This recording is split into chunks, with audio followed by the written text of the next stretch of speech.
The greatest danger for most of us lies not in setting our aim too high and falling short, but in setting our aim too low and achieving our mark. Hello, this is Bob Proctor, and welcome to another edition of the Freedom Series. That advice was first offered by Michelangelo. When I read it, it really caused me to think. Michelangelo was the rare kind of individual who changed the lives of many people he came in contact with, and his legacy certainly lives on to this day.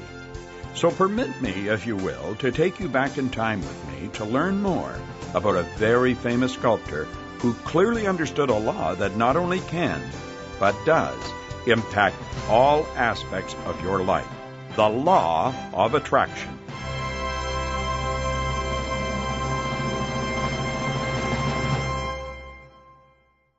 We must understand that everything that comes into our life is attracted.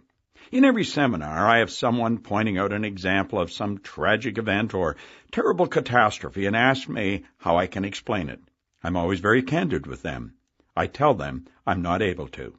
But the law of attraction is always at work, and we must come to an understanding that everything that happens to us, good, bad, or indifferent, we have attracted, even though we may never understand why. Let's go back to Michelangelo, because he and his work play an important role in this message. Michelangelo is known for several masterpieces, ranging from statues to frescoes, the Sistine Chapel being one of them. But what is probably his most famous piece is that of David, which still stands in the city it was created in, Florence, Italy. Many people assume that David was the crowning point of an old man's career. We picture Michelangelo as an older man, maybe with a gray beard, and stooped a bit as he hammers away on the David statue. But actually, Michelangelo was just 26 in the year 1501, when he was entrusted with the marble block that would become David. 26 years old. But he had no worries or qualms. Michelangelo knew what he was. He knew what was housed within that marble. And he knew he was just at the beginning of creating a masterful life for himself. James Allen once said, "You don't get what you want. You get what you are." You are the sum total of your thoughts. The Freedom Series is based on the premise that you have rich resources lying dormant within you, waiting to be developed. The development of these resources will cause the manifestation of prosperity in your material world, the creation of healthy, giving relationships, the manifestation of successful endeavors in whatever you commit to do, the vast improvements in your own bodily health. Anything you want to develop in your life or change in your life is just waiting for you to recognize that you can do it or change it. I know what you're thinking. If it's as simple as that, then why aren't more people happy, even gratified about the shape their lives are in? Well, most people don't take personal responsibility for where their current results are. It's not that they're purposefully turning away from responsibility. Most people simply don't know that they don't know. They're ignorant. Not ignorant as people, but ignorant of this very simple law, the law of attraction. The law of attraction is as easy as they come. What you think about, you end up creating. Every time you think a thought, you're putting energy in motion. Like energy is attracted to like energy. And energy has no other choice but to move into form. Whether good or bad, it exists in your life. The law of attraction is nonpartisan. It creates good results and it creates bad results. It doesn't have an opinion. It simply is a law that follows a rote course again and again. So how do you start employing the law of attraction in your favor rather than your detriment? First, you must take a good, hard look at your results in your life. As I ask you these questions, I want you to pause for just a moment and write the answer in your mind. Okay? What kind of relationships do you have? Are you in love? What are your friends like? How do you communicate with your family members? What is your income? What is your business like? How about the health of your body? What do you think of your body? Do you know all the thoughts that you just thought, the answers that surfaced immediately before you could even stop them, are responsible for programming your results in life? Your initial thoughts attracted this reality into your life. Your every result in life is magnetized to a thought that germinated it. If you don't like these thoughts that popped up, you have the ability to change them. If you don't like the results in your life, you need to change your thoughts. That's what the law of attraction is all about. All right, so now you know the secret that so many millions of people are ignorant of. But even still, many people listening to this message will continue to get the very same results in life. No matter how many times I speak to audiences or share my thoughts with them through my books, audio products, or coaching programs, I can't tell you how many stay stuck with the same results year after year, even decade after decade. It's sad, even a horrible thing to witness. They know intellectually what I've just explained. They've probably heard it on repeated basis, yet the results indicate that they really don't know it. This occurs for a number of reasons. Some people stop at the first step of creating their life's masterpiece, looking at their results. By the time Michelangelo discovered the piece of marble that housed David, it had been beaten at, pummeled, chiseled, and bruised by two other famous sculptors. It was an enormous piece of marble standing nearly 30 feet high, but it looked absolutely ruined. In 1462, Agostino di Ducci had tried his hand at carving a statue from it, but decided that the slab was too riddled with veins that weakened the marble structure. 14 years later, in 1406, Antonio Rossellino took another stab at doing something with this big chunk of marble and resigned the project just days later because of technical difficulties with the stone. When Leonardo da Vinci was asked to do something with this great stone, he took one look at it and said he'd rather stick with bronzes. So there the marble sat, and a quarter of a century went by before Michelangelo laid his hand on it in 1501. But Michelangelo understood what others had not. The present results of this marble slab had nothing to do with the David housed inside. The surroundings, the pockmarked, chipped, and chiseled slab, had nothing to do with the masterpiece within. The energetic vibration of David was always there. David waited patiently, nearly a century, in fact, for someone in the same energetic vibration, someone who could take masterful action. You recognize where you are. You might even understand that each result of where you are is an energetic vibration, and that you have the capacity within yourself to move into a new, healthier vibration of energy. But you don't know how to move into that new vibration so that the more positive thoughts resonate with your positive thought. After all, how can you take masterful action when you've never been a master at this kind of action ever before?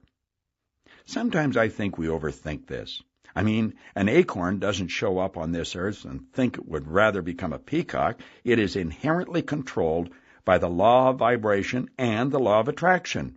An acorn is created and programmed to a specific vibration that can only attract one kind of growth energy to itself.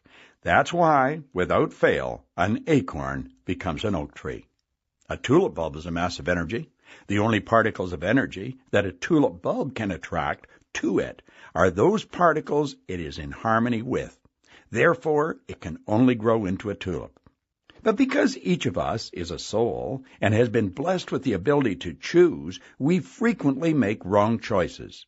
Rather than staying focused on the image of what we want, we are continually altering the images in our mind, which changes the vibration of what we're trying to attract into our life.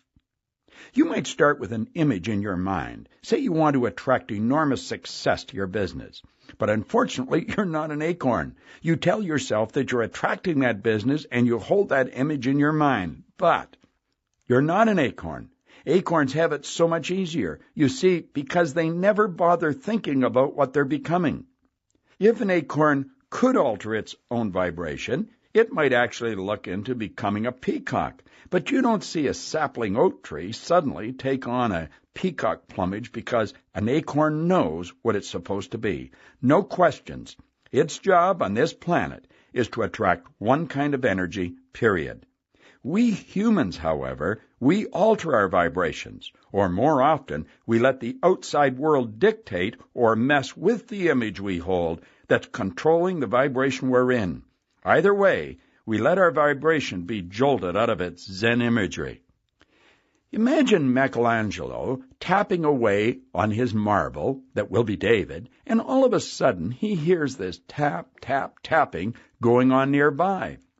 He stops and realizes that a complete stranger has snuck up on the other side of the marble and is ticking away with his own chisel and pick. Do you think Michelangelo would just shrug it off and keep on working on his side? Not hardly. The stranger has created a vibration that's all wrong for David, the beautiful image that Michelangelo holds so dear in his mind. I'd imagine Michelangelo would go after that amateur sculptor as furiously as a farmer might run after crows in his field. He might even be yelling, "Get away from my David!" But what he's really saying is, stop altering my vibration. This is my energetic vibration. While we can all understand why Michelangelo would so fiercely protect his masterpiece, we ourselves rarely come close to defending the imagery we hold in our own minds as fiercely when the outside world starts tapping away at our dream. What the outside world wants for us isn't normally on our same vibrational plane. In fact, in most cases, what the outside world wants for us makes about as much sense as an acorn deciding mid-sprout that it needs to become a peacock now. Outside influences are trying to mix in opposing energies, or energies that are not in harmony with ours.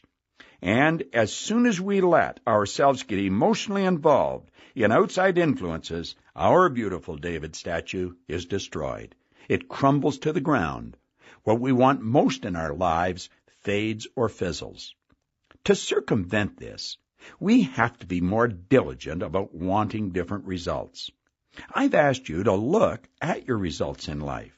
Now go back to the thoughts you had when I asked you those initial questions. Now here's the second step towards creating your life's masterpiece. I want you to analyze where those thoughts came from. Michelangelo was told repeatedly that this slab of marble would bear no good. 3 other sculptors had already confirmed this fact. But Michelangelo wasn't interested in what they thought. What they thought wasn't in sync with the energetic vibration he was in. So he discarded their opinion and continued with his work. Are you basing your life's masterpiece from someone else's thoughts? Are they truly your thoughts? Or are they a parent's thoughts, a teacher's, a spouse's, a friend's? Do you want to live like they live? Do you want to live with their rules?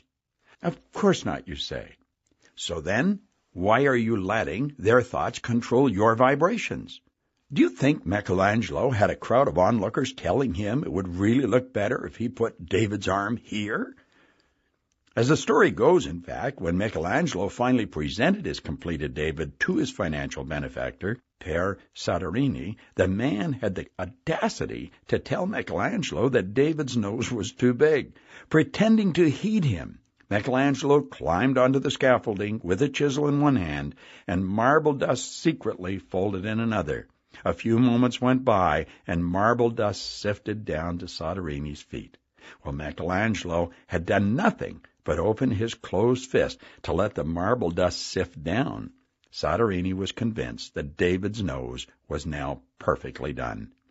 Michelangelo knew that David's nose was as he'd envisioned it to be. He wasn't going to let anyone alter that vision. You see, you may not like your results, but until you really begin to analyze where the thoughts came from that created these results, until you realize that the vision you're completing in front of you is no one's but your own, you won't make much progress toward a better life. Taking the time to analyze your results will shed light on the darkness in your life just as surely as a lighthouse beam cuts its swath through an ink-black night. Now it's time for step 3. Just how committed are you to creating your new result? Before anything can happen, you must make a firm commitment to yourself that you're going to alter the cause of your situation. Michelangelo imagined the finished David so clearly in his head and was so committed to creating the result that was to become David that he knew, upon touching that discarded slab of marble, that David, none other but David, was housed there within.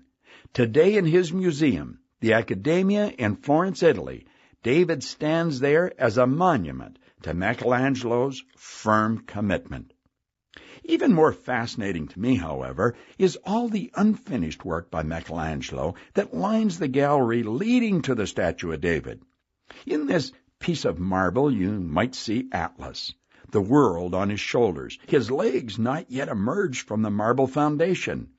In this piece you might see a woman's shoulders and lovely profile, but her hair is still pinned within the stone. There are perhaps a dozen such statues, sadly unfinished in our eyes, but absolutely nothing but a completed three-dimensional figure in Michelangelo's eyes. You see, for Michelangelo, there was no question who the marble held in its cool grasp. There are no tentative pecks at these unfinished pieces. There is boldly cut and rendered as the polished, finished form of David at the long end of that same hall. The man simply passed on from his life before he could free these masterpieces completely. Michelangelo was committed to creating the masterpiece to the very end because he saw that final result from the very first blow. Are you truly committed to creating your masterpiece? Van Gogh once said, "I dream my painting, and then I paint my dream." What do you dream? What do you see, unquestionably, for yourself in the marble of your life? Make the firm commitment to see it through. Remember, this is your life we're talking about. This is the finest form of marble, this life before you. Your life holds such perfection and beauty within that you can't just peck at it here or there. There is such a masterpiece housed within that marble you call your life that you just can't be tinkering around with it anymore. You're not an amateur. You know what you want for your life. You've dreamed it for years, for heaven's sake. Now pick up the chisel and start bringing it into reality. You and I both know that result takes more than an occasional wish. It takes firm commitment. But that commitment is the starting point only. Commitment is picking up the chisel.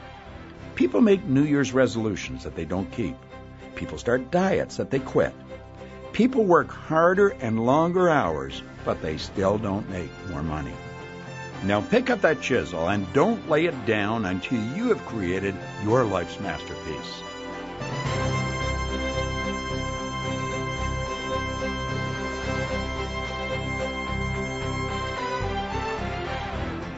This is where step 4 comes in. These people I've just mentioned have picked up the chisel, but because the image of where they want to be is not firmly developed, they've laid that chisel back down again. They have commitment. They even have firm commitment. But the new image of their new result is not clear. Many people erroneously retreat to a life less than extraordinary because something inside tells them that their efforts just aren't working. Perhaps it's not supposed to be for them. This better relationship, income, body, health, or lifestyle must not be for them. So they fail. They quit. They eventually back off the commitment. But the reason they fail has nothing to do with the amount of willpower they possess or don't possess. They may possess incredible willpower. The light in their office might be the only one on in the entire building every single late night of the week. They might floor you with the number of hours they spend on a treadmill every single day in the gym. They can list the number of reasons why the person they're dating is not healthy for them. They might even be in an abusive relationship, but still, they return to this person again and again. They might study for hours, even days on end. They might be able to recite an entire textbook to you. Yet, still, they flunk their exams every single time. These people aren't lazy, and they're not stupid. They don't lack in willpower, that's for sure. They simply haven't changed the image in their mind. Every current result in your life, whether it's good or bad, exists because the image you currently hold in your mind. It's hardwired into your brain, like the electric wiring or plumbing in your house. It's the conscious and usually unconscious vibration you consistently remain in. Every new result in your life, then, can only come about by creating a new image in your mind. That new image must push its way into reality just as surely as Atlas's head began to emerge from the marble slab upon which Michelangelo patiently worked. Here, let me explain it another way. This is so important. I want you to listen carefully. I want to build an image in your mind. I want you to imagine that your brain and its billions of cells are represented by a large city. Each of the groups of cells are condominiums, and each condominium would represent a different aspect of your life. Have you got the picture in your mind? You're looking at a large city, just a mass of buildings. As we travel from one condominium to another and open the front door, we look in at a different aspect of your life. The door to one condominium would expose us to your friendships. Another condominium, down the street, might contain your income. The condominium that sits just above your left ear could contain your body type. A couple of blocks away, maybe another one, and as we look in, it might house your thoughts on your spouse or potential spouse. There were several condos that might house your business ventures. There are others that you occupied several years ago, and as we peek in the windows, we can see your grades in school.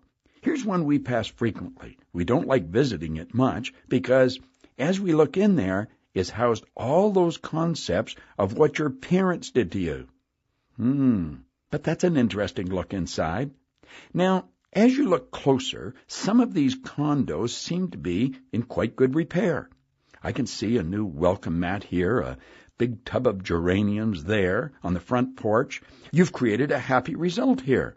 Some of those condos, though, look like they're barely a step ahead of a neighborhood revitalization project. So why in the world would you allow yourself to live in something so ugly?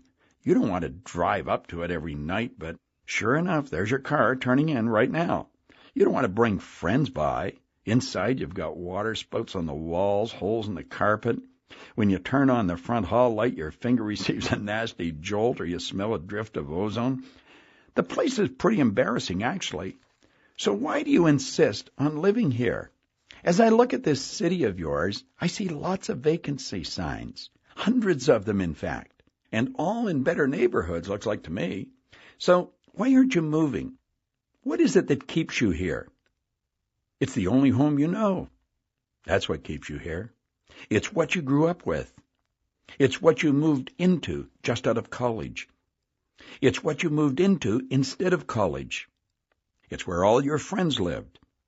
My friend, if you don't like results in certain aspects of your life, if you have absolutely and firmly committed to making a change, then it's time to move completely away from the crummy place in your brain, this place that represents the way you used to be, the way you used to think, or worse, what someone outside yourself asked you to live in. The best thing about deciding to make this kind of change, you don't even have to spend time packing boxes, no moving trucks, and heaven forbid, not even a for sale sign. You don't want anyone else to be stuck with this place. You're not bringing anything old with you. Nothing. You're moving. Just you and your new thoughts, your dreams, your new vision, your new image you hold for yourself, and your commitment to that vision. Remember, your brain has millions upon millions of impressionable cells, even with every one of your life experience and memories crowded in there. In these various neighborhoods, most of these cells sit empty, just waiting to be filled with new imagery. So begin creating your new vision, the healthy version of what you want. Then picture yourself actually zeroing in on a brand new vacant condo in your head, a collection of empty brain cells. You're walking up these stairs, opening the door to that beautiful new condo. It's time to set up house. You're in a completely different neighborhood now. This is where you begin your new life. This is a brand new address for your finances, your relationships, your health, your body. You're starting absolutely fresh. Let me reiterate, this is not a remodeling job. I don't want you to think that you can change just a couple of things in that old shabby condo of yours and it will be good as new. No, it doesn't work that way. Think of it this way. I'm sure you have friends and acquaintances that have undertaken a remodeling job in their homes. What they thought would take days or weeks invariably stretches into months and even years. Every time you see them, they're more exhausted and disheveled looking. Many times you'll hear these people say if they could do it again, they would have sold their existing home and just moved to something new that already contained everything they tried to do in this remodel. That's good advice for you. Leave the old condo behind. Even if you were to replace the rug and put new tile down in the kitchen, perhaps repaint the walls, the old thought paradigm of yours is still electrically wired in every wall, floor, and ceiling of that place. Get out completely before it burns you down. Now, I'm going to explain how, exactly, to take up residence in this new condominium. But I want to make a quick side note here. Don't try moving into and decorating more than 2 condominiums at once. In other words, focus on changing just one facet of your life at a time. Too often I come across people who are frustrated because they're simultaneously working on 4 or 6 or 18 items of improvement in their lives, and nothing is changing anywhere. Nothing is changing because they're trying to live in too many condominiums at once. I know you probably want to change more than just one facet of your life right now, but every change you want for yourself requires considerable energy, commitment, and conscious attention. If you decided you want to pick up tennis in order to play in a tournament in 6 months, and at the same time decided that you wanted to swim the English Channel this year, well, aside from running yourself into the ground, you likely won't achieve both goals. In fact, you might not achieve even one. I strongly suggest you focus on decorating just one new condominium, maybe 2. If you're committed to changing your current time allotments to make room for mental and physical work that will be asked of you. That's right. It's a beautiful image you have there, and you're absolutely committed to making it a reality. Michelangelo had a beautiful image and commitment, too. But he also knew it would take 2 full years of day in, day out work up on a rickety scaffold to bring that image to life. Creating a new paradigm that actually wipes out the old recordings takes work. I'm not going to try telling you anything differently. But it's worth it.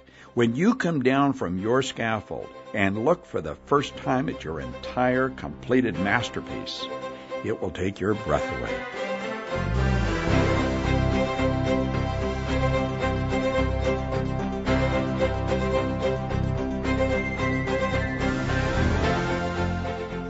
Okay, here's how you move to your new place. As you stand at the door of your new condo at, say, the new address for your body, you must first picture your ideal body. So first, write down what it looks like, from your chin to your arms, your rib cage, stomach, what your legs look like. Write it down. Write it all down using only positive-minded words. You don't write not fat anymore. You want to write healthy and trim. You don't want to write love handles disappear. You want to write lean hips and abdomen. You get what I mean here? Now, I'm going to stick with this body concept for another minute or so, but understand that this very same process is what you will need to do for your own goal, whether that be increasing your income, changing jobs, moving into a new state, finding the love that you've been seeking, improving your relationships with your children, starting your own company, or writing a movie script that sells. You only want to concentrate on the conditions and circumstances you want. If you have difficulty coming up with these positive words, sit down with a piece of paper and divide it in half, vertically. On the left side, write down all the negatives about your body, or your relationships, or your current financial situation. Then, in the right column, I want you to write the polar opposite of the negative word on the left. Get out a reference book of antonyms if you have to, then cut the page in half and burn the negative column. This is gone. It's out of your life. Now, it's time to focus on the positive side only. Completing this initial list is tremendous progress. It's like painting all the walls of this new condo. You're painting the walls of your own Sistine Chapel. Now keep building the image. Every day come up with a new image or scenario around this result. Picture yourself standing at a clothing rack in a department store.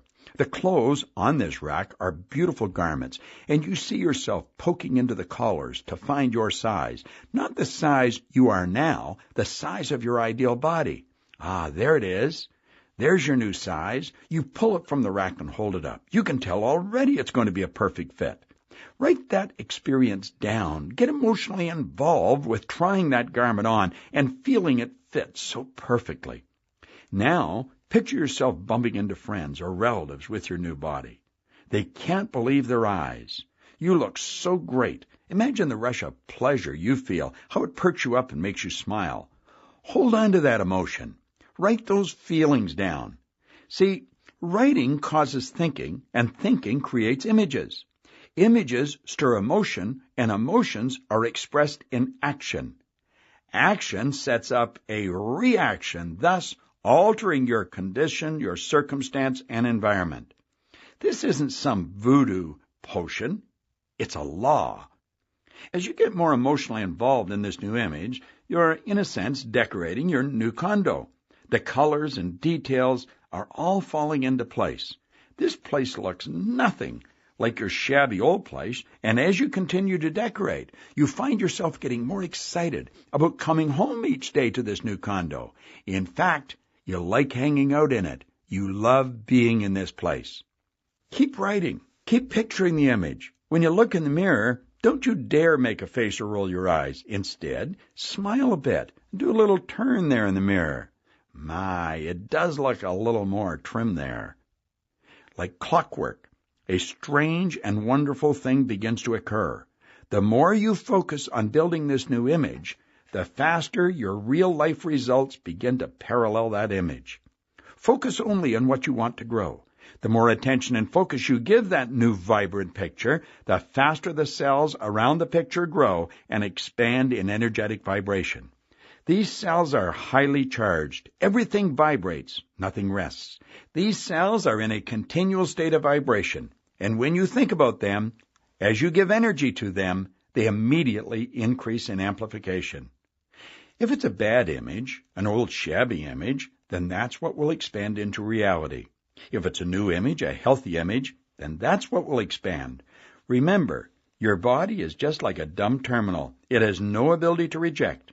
It can't tell the difference between what is imagined and what is real. If you're holding a picture in your mind of what you don't want, you can work yourself into the ground to try and change your reality, but nothing will happen until you are absolutely and completely picturing what you do want. You're setting energy in motion. You're impressing a picture on the subjective mind and creating new cells of recognition. That vibration moves into action. It can't help itself, but this time, the action is creating the results you want for your life. So now, while you're busy decorating over here, what do you suppose is happening over there at your old place? Well, it's falling into further disrepair. It's falling apart from the inside out because you're not living there anymore to even give it minimal attention. And that's the way you want it. You want those old cells of recognition to die off from lack of attention. Now, does this change happen in a day or two? No, not normally. You can't build and decorate an entire house in a day or two, can you? Of course not. I mentioned those poor souls who get stuck in the middle of remodeling their home. Well, people who are building houses from the ground up can get just as frustrated. They get so tired of construction and the endless decisions they have to make that they often consider just giving up and moving back to the old place. This rarely happens, though. Why? Because in their mind, they've already pictured themselves in this new place. If they went back to the old place, they'd be settling for less than what they've been building all this time. They have too much awareness now. They want this new home. The same applies to you and your image for whatever facet it is you're changing or bringing into life. Once you start building this new image, you don't want to go back, and you don't want to settle. You can't. Your awareness has already expanded to this new place. Keep that image firmly in your mind. Don't allow yourself to get discouraged, and stop being so hard on yourself, for heaven's sake. Remember, old paradigms are incredibly powerful. You must understand that they hold a tremendous grip over us, over our lives. See, paradigms that have created our life's results right now aren't made up of just one element. They're a closely packed ball of memories and pain and emotion and people's faces and events.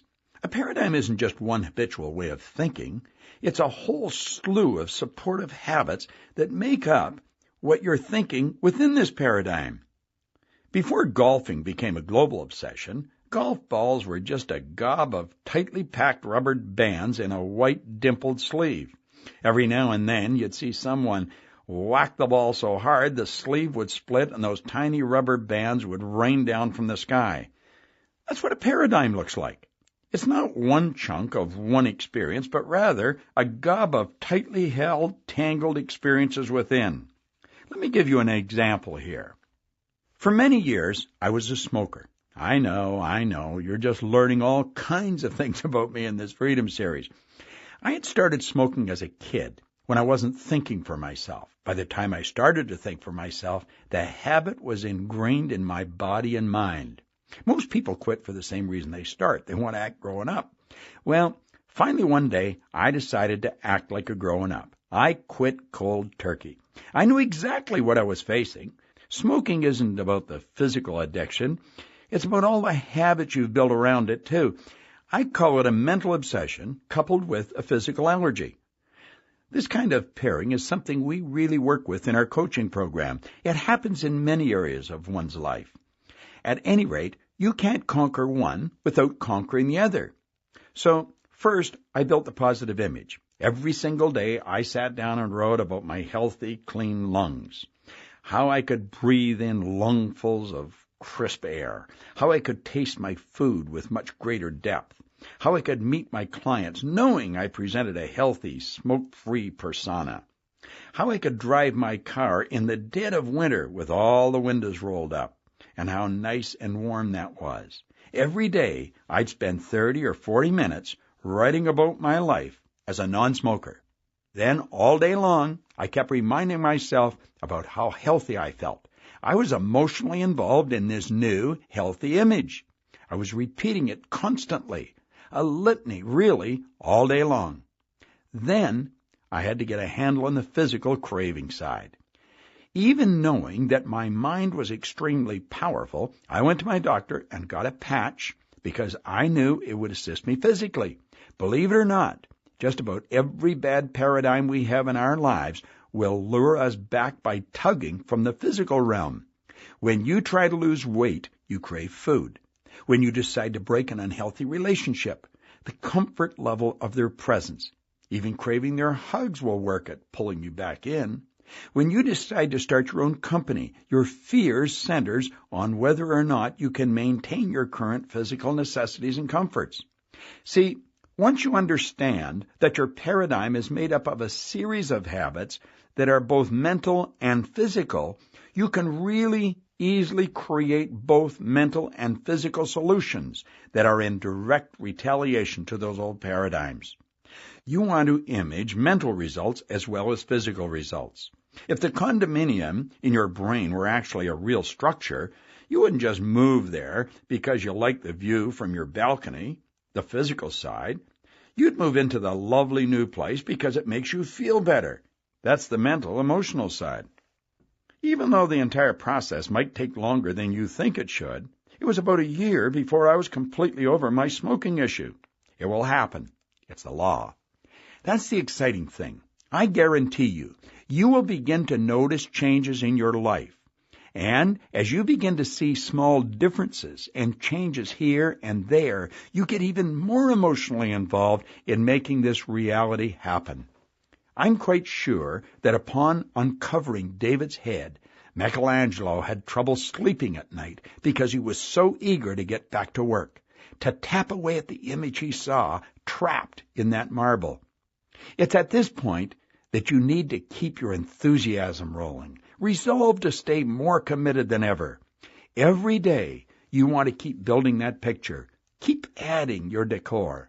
It's important that you set aside 30 or 40 minutes each day to properly review and internalize the image of what it is you want. Clear out every possible distraction for a half hour a day to work on your new life. Is that too much to ask? This new image requires your consistent time commitment. It reminds me of a story Earl Nightingale once told about a gentleman playing the piano at a party. A woman leaning over the piano as he plays, and she says, "You play so beautifully. I'd give anything to play like that." The man responds, "No, you wouldn't. Would you really give 4 hours a day for 20 years? See, she really didn't want to play the piano. If she did, she too would have invested the enormous effort to see it through. With any accomplishment in life, you will be asked to invest a great deal of personal resource. I bet you can think of 1 or 2 accomplishments in your life that required a great deal of time and focused, energetic commitment from you. When you first started, it wasn't comfortable at all. In fact, it might have even hurt. You had to give up other things to keep your commitment. You had to forego activities you wanted to do. But for some reason, you wanted this thing. You yearned for it. So you kept going. You're engaging in disciplined repetition. And after a while, you weren't thinking anymore about how much it hurt, and you weren't bothered about having to turn down other activities in order to do this one thing. Its achievement became a priority in your life. In your daily routine, right this very minute, you're allocating chunks of time to your priorities in life. Doesn't this new facet of life that you're creating for the rest of your life deserve your priority attention? Yes, you might have to give up something to make time for this, to make that happen. Are you committed to making it happen? Are you really? There are days you'll be discouraged. It happens to the best of us. You decide it's not changing fast enough. You're ready to sell the new condo and move back into the old place. I'm not going to keep doing this, you grumble. This is ridiculous. Don't let the old paradigm take up residence in your new guest room. Once you let it in your house, it'll set up shop and be that much more difficult to coax into leaving. As soon as you hear the old paradigm knocking at your new condo's door, tell yourself immediately, "Next!" Kick it out of your mind. Shift your thoughts back to that beautiful image you're building in your mind. As you work on this new life for yourself, I'd like to remind you of a couple of other things if a discouraging day should come along. First, as this new facet comes into focus, you'll begin to notice that this fundamental change creates several additional benefits in your life. These condos, they're all connected. And you're the master architect everyone's talking about. You might say that the property values go up every time you move another new image into another new condo and begin your work.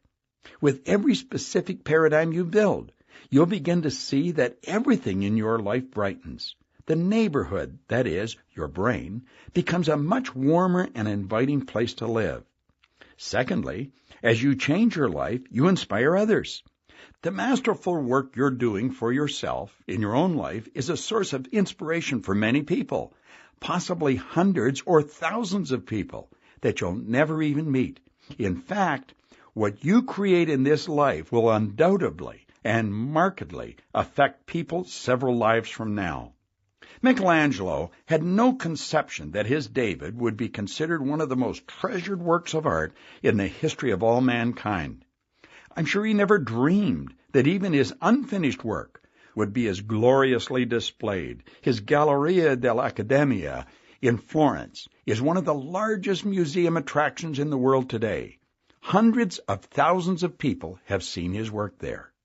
Meanwhile, in Rome, only a select number of people are able to view one of the last ceilings Michelangelo painted. At the Vatican, there is an area called the Royal Hall, where the Pope greets various dignitaries. This area is, of course, closed to the public. At the end of the hall is a door leading to the Pauline Chapel, designed for the Pope's private Mass. His chapel might seat 50 people. A very special tour guide with certain inside connections took me and my wife through various areas of the Vatican that not many people get to see. We ended up in the Pauline Chapel. As I stood there in this small chapel staring at the masterpiece that covered the ceiling, our guide, Moro, explained that this was one of Michelangelo's last work. It struck me, as I stared up at that ceiling, that the course of Michelangelo's life was almost miraculous. He was born in such a humble, limited existence. That he traveled from that existence to this is mind-boggling. But his personal journey didn't have anything to do with miracles. Michelangelo, you see, made a choice. He chose to live a different life. He chose to create a miraculous life. He, in fact, embodied this very philosophy of work within each of his statues. He was the first sculptor, you see, to create heads and limbs that were out of proportion to the rest of the body. When asked why he did this very thing with David, creating oversized head and oversized hands, the left holding the sling while the right clenches a stone, he simply stated, to accentuate those parts of the body connected with thought and action. Create your thought. Take action, and you too will build a miraculous life for yourself.